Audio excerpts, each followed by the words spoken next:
지나는 시민 여러분, 우리는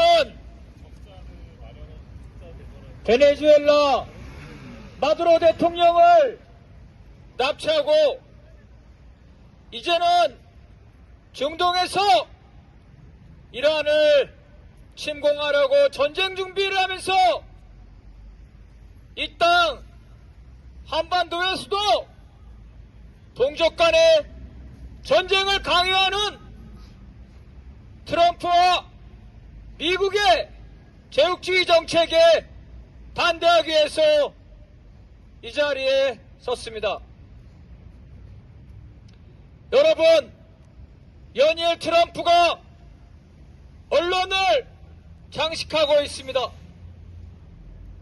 하루라도 언론에 관심을 못 받으면 병이라도 날 것처럼 트럼프의 좌충우돌 횡설수설은 눈뜨고 보지 못할 지경입니다.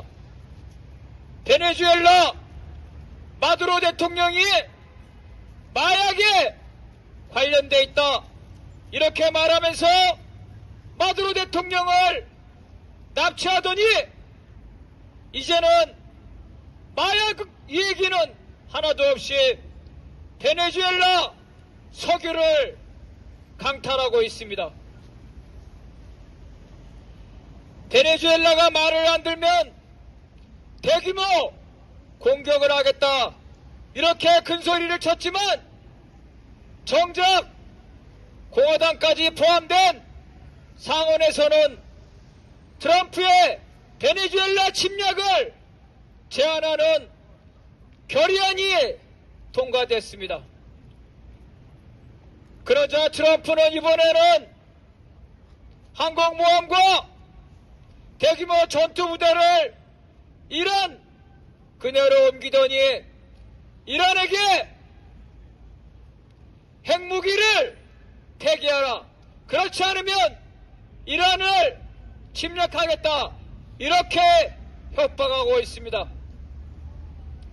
시민 여러분, 트럼프가 맨 처음에 이란에 군사를 동원할 때 뭐라고 했습니까? 이란의 반정부 시위대가 이란 정부에 의해서 학살되니 이란 시위대를 보호하기 위해서 군대를 파견하겠다고 했습니다. 하지만 미국과 이스라엘, 영국 8개 서방 제국주의 정보기관이 배후 조종한 이란에서의 반정부 시위는 이제 잦아들었습니다. 그러자 트럼프가 다시 이란의 핵무기를 들고 이란과 전쟁을 하겠다고 합니다. 지난 미드나이트 해머 작전에서 이란의 핵무기를 제거했다고 큰소리 치더니 이제는 있지도 않는 이란의 핵무기를 폐기하라, 전쟁을 하겠다는 것입니다. 알다시피 그 광풍이 지났지만 그린란드를 병합하겠다, 캐나다를 병합하겠다, 파나마 운하를 차지하겠다, 이런 트럼프의 야욕은 밑도 끝도 없습니다. 트럼프가 저 멀리 중남미, 중동에서만 전쟁을 획책하는 것이 아닙니다. 바로 이 땅 한반도에서도 지난 80여 년 동안 동족 간의 전쟁을 유발하고 지금도 동족 간의 전쟁을 강요하는 그런 군사 대결 정책을 유지하고 있습니다. 지난 2025년 12월에 트럼프가 국가안보 전략이라는 것을 발표했습니다. 거기에 따르면 한국이 대만 전쟁이 일어날 때 그 대만 전쟁에서 미국과 함께 자기 역할을 다해야 된다, 이렇게 적혀 있습니다. 우리가 남북 간의 군사적 대결도 하는데 왜 대만 전쟁에 우리가 참여해야 됩니까? 대만 전쟁에 참여하면 중국과 우리는 전쟁을 하게 되는 것입니다. 그뿐 아닙니다. 국가안보 전략에는 겉으로 번지르르하게 한미 연합 방위 태세를 한국군이 주도한다, 이렇게 써 있습니다. 그러면서 최근 육군, 해군, 공군, 해병대, 그리고 특수부대, 정보전에 관한 6개 부대를 한미 연합 사령부로 만들어서 미국이 전시작전권을 한국에 주더라도 여전히 한국의 작전권을 틀어지려는 소위 미래 연합사라는 것을 만들고 있습니다. 그 미래 연합사는 미군이 사령관이 아니라 한국군이 사령관이지만 실제로 담당하는 것은 군인들의 목숨이 많이 빼앗기는 지상전입니다. 지상전은 한국이 맡고 자기네들은 해군과 공군을 동원한 타격전을 하겠다. 그리고 핵전쟁에 관한 작전권은 자기들이 여전히 가져가겠다. 한미연합사가 미래연합사로 전환되더라도 유엔사를 통해서 한국군을 이중으로 지배하겠다. 이것이 바로 미국이 말하는 전시작전권 전환입니다. 지금 이재명 정부가 말만 멋있게 전시작전권 환수라고 하지만 환수가 아니라 미국의 전략적 유연성에 따라서 한국군을 미군에 종속시키고 이후에 미일 연합사령부가 구성되면 한미연합사령부를 그 산하에 두고 이 한국을 남북전쟁터뿐만 아니라 중국과 러시아에 대한 견제하기 위한 전쟁터로 삼고자 하는 것이 미국의 속내입니다. 올 초에는 미국 국방부 장관이 국가 방위 전략이라는 것을 발표했습니다. 거기에 따르면 조선이, 다시 말하면 북한이 미국 본토를 타격할 수 있는 전략 핵무기를 가지고 있고 한국과 일본의 주요 군사 기지를 타격할 수 있는 전술 핵무기도 가지고 있다고 합니다. 이렇게 조선이 미국의 전쟁에 대해서 핵무기로 대응할 수 있는 그러한 능력이 있음에도 불구하고 미국은 우리에게 조선과 맞서라고, 조선과 전쟁을 하라고 강요하고 있습니다. 이 땅에서 전쟁이 일어나면 1950년 민족 동족의 비극보다도 더 엄청난 핵무기의 비극이 우리를 기다리고 있습니다.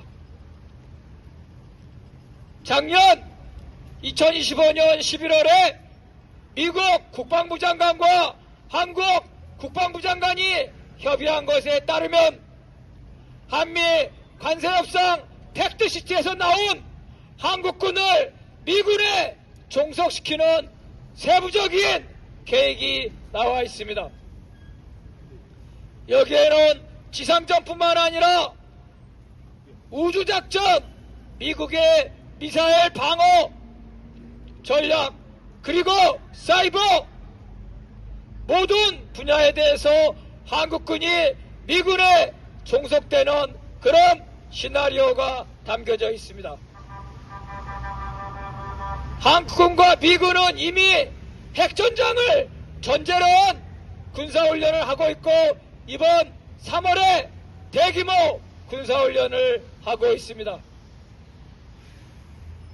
우리가 전시작전권을 환수받으려면 대규모 한반도 전체를 상대로 하는 군사훈련을 통해서 그 작전 능력이 있다는 것을 미국에 보여주고 미국의 합격점을 받아야 된다고 합니다. 전시작전권을 환수받기 위해서 미국과 조선과 전쟁하는 그러한 대규모 군사작전을 해야 되는 이러한 현실이 바로 우리가 미국에 정치적으로, 경제적으로, 군사적으로 종속되어 있다는 것을 증명하고 있습니다.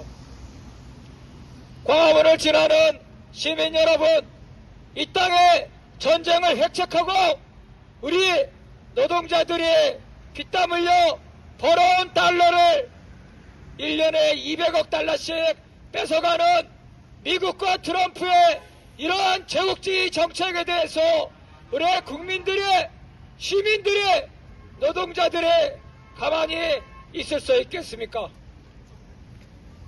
이미 트럼프는 난파하는 선박의 선장입니다. 바로 며칠 전에 텍사스에서 상원, 하원 선거가 있었지만 트럼프가 지지하는 공화당이 완전히 패배했습니다. 텍사스는 공화당의 텃밭인데 지난 대통령 선거 때 15% 이상 이겼는데 이번에는 17% 이상 패배했다고 합니다. 올해 11월에 하원에서 민주당이 다수당이 되면 트럼프는 탄핵 소추를 당한다고 합니다. 트럼프 스스로 탄핵 소추를 당할 우려가 있다고 공화당 지지자에게 단결할 것을 부탁하고 있습니다.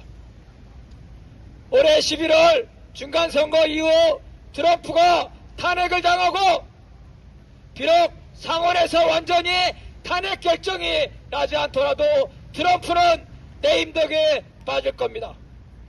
그리고 우리가 미국에 200억 달러씩 갖다 바친다면 우리의 경제도 제2의 금융 위기에 빠질 겁니다. 미국에서 트럼프가 내임덕에 빠지고 우리 경제가 미국의 관세 협상으로 어려움에 빠질 때 우리의 국민들이 바로 들고 일어나서 바로 이 광화문 자리에서 광우병 미국산 소고기 수입을 저지했듯이 트럼프의 관세 협상과 트럼프의 전쟁 정책을 파탄시키는 그런 전 국민적 저항에 나서야 될 것입니다.